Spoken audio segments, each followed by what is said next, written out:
Assalamualaikum warahmatullahi wabarakatuh. Selamat datang di channel Nasihat Kehidupan, channel yang selalu setia menemani Anda dengan kisah-kisah dan cerita yang menarik, seperti kisah berikut ini yang berjudul Kisah Mistis Laut Bali Utara, tempat di mana kapal selam KRI Nanggala 402 tenggelam. Tenggelamnya kapal selam KRI Nanggala 402 membuat duka mendalam bagi rakyat Indonesia. Kapal selam ini tenggelamnya di Laut Bali, tepatnya di laut wilayah utara. Setelah sebelumnya dalam pencarian, akhirnya kapal selam ini resmi dinyatakan tenggelam, dan kini pencarian puing-puingnya masih terus dilakukan. Berbicara laut dan samudra, khususnya di Bali, memang mengandung banyak misteri. Cerita rakyat dan mitos ihwal mistisnya Laut Bali Utara pun masih melegenda hingga saat ini, di mana Laut Bali Utara dikenal juga sebagai batas pemisahan Pulau Jawa dan Bali. Jero Mangku Ketut Maliarsa 26-4-2021 mengatakan bahwa pada awalnya dalam cerita rakyat disebutkan bahwa Pulau Jawa dengan Pulau Bali merupakan teritorial satu kesatuan dan tidak terpisah seperti saat ini. Dengan terpisahnya antara kedua pulau ini, maka di antara pemisahan itu disebut Selat Bali. Selat Bali merupakan teritorial Bali Utara yang diyakini merupakan tempat yang mistis atau angker. Lebih lanjut, diungkapkan bahwa daerah Selat Bali itu keramat karena merupakan tatanan daerah tempat suci, yaitu adanya Pura Segara Rupek, di mana Pura Segara Rupek berada di tempat di ujung hidung Pulau Bali yang merupakan daerah teritorial Kabupaten Buleleng. Jero Mangku Ketut Maliarsa mengungkapkan bahwa menurut Babat Arya Bang Pinatih, Empu Siti Mantra Prayoga semedi memohon kemuliaan dan kerahayuan jagat kepada Batara Siwa dan Sang Hyang Barunageni. Beliau atau Empu Siti Mantra dititahkan untuk menorehkan tongkat saktinya sebanyak 3 kali, dan terjadilah keajaiban, yaitu air laut pasang mengakibatkan Pulau Jawa dan Pulau Bali menjadi terpisah seperti sekarang ini.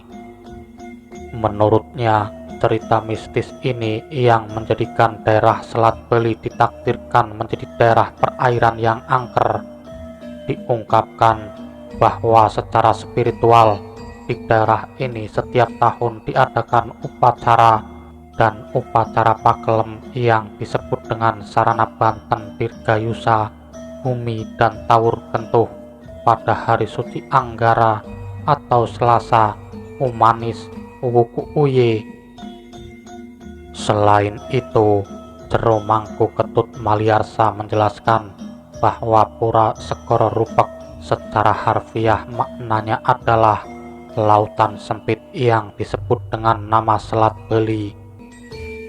Dan hal ini tidak bisa lepas dengan mitologi bahwa ada seorang Brahmana yang sangat sakti mandraguna, kaya raya dengan istrinya yang cantik dari kerajaan Daha. Nama Brahmana ini tidak lain adalah Empu Siti Mantra. Sekalipun kehidupan beliau seperti itu, terusik dengan ulah anak sematawayangnya yang bernama Mani Angkran yang sehari-harinya sebagai penjudi. Dalam cerita itu dikatakan bahwa Mani Angkran kehidupan sehari-harinya diliputi dengan kegelapan karena suka berjudi, tidak tanggung-tanggung, bahkan hingga banyak hutang, bahkan membuat kekayaan ayahnya nyaris habis. Tetapi beliau ini tidak pernah tobat, bahkan sampai kekayaan Empu Siti Mantra habis. Dalam keadaan terjepit dan terpuruk seperti ini, Sang Empu bertapa dan beryoga semadi, memuja Ida Sang Hyang Widiwasa untuk mohon pertolongannya agar bisa membayar hutang anaknya. Pada saat itu, beliau mendapat pawisik atau wahyu agar Sang Empu datang ke kawah Gunung Agung, sebab di sana ada harta karun yang bisa membantu kesulitannya. Dengan kesaktiannya, Sang Empu cepat sampai di kawasan Gunung Agung dan beliau duduk sambil merapalkan mantra-mantra dengan disertai uncaran suara genta yang bertalu-talu. Maka muncullah Sang Naga Basuki dari persembunyiannya dan menanyakan tentang keperluannya datang ke sana. Lalu berceritalah Empu Siti Mantra tentang kesulitannya, sehingga diberikan anugerah emas dan intan yang begitu melimpah, serta disuruh mengambil dengan cukup, bahkan melebihi untuk membayar utang anaknya. Tetapi ingat, dengan syarat agar sang anak dinasehati untuk mengubah perilakunya agar tidak lagi melakukan kegiatan berjudi. Empu Siti Mantra kembali ke Daha dan langsung disuruh sang anak untuk membayar hutang-hutangnya. Setelah dibayar, ternyata betul masih ada sisa, dan di sanalah Mani Angkran tergoda imannya untuk berjudi lagi, bahkan sampai kembali punya utang yang begitu banyak. Pada saat itu, sang empu kehabisan akal, lalu anak ini tidak dihiraukan lagi. Lalu kemudian pergilah sang anak tanpa tujuan, hingga akhirnya dia ingat bahwa sang ayah memperoleh emas dan intan dari kawah Gunung Agung. Muncul niatnya untuk pergi ke tempat itu sambil mencuri genta sang ayah dan dibawa ke kawah tersebut. Sesampainya di sana, Manik Angkran mengumandangkan uncaran bunyi genta tanpa disertai mantra. Walaupun begitu, Sang Naga Basuki akhirnya juga menemui Sang Manik Angkran. Begitu Sang Naga berbalik, terlihatlah di ekornya banyak emas dan permata. Lalu ia mengambil keris dan memotong ekor Sang Naga itu. Sang Naga Basuki kesakitan dan akhirnya marah. Maka kemudian dibakarlah Mani Angkran dengan kesaktiannya hingga akhirnya habis menjadi abu. Hal ini membuat Empu Siti Mantra sedih karena anaknya hilang tidak pulang semenjak kepergiannya.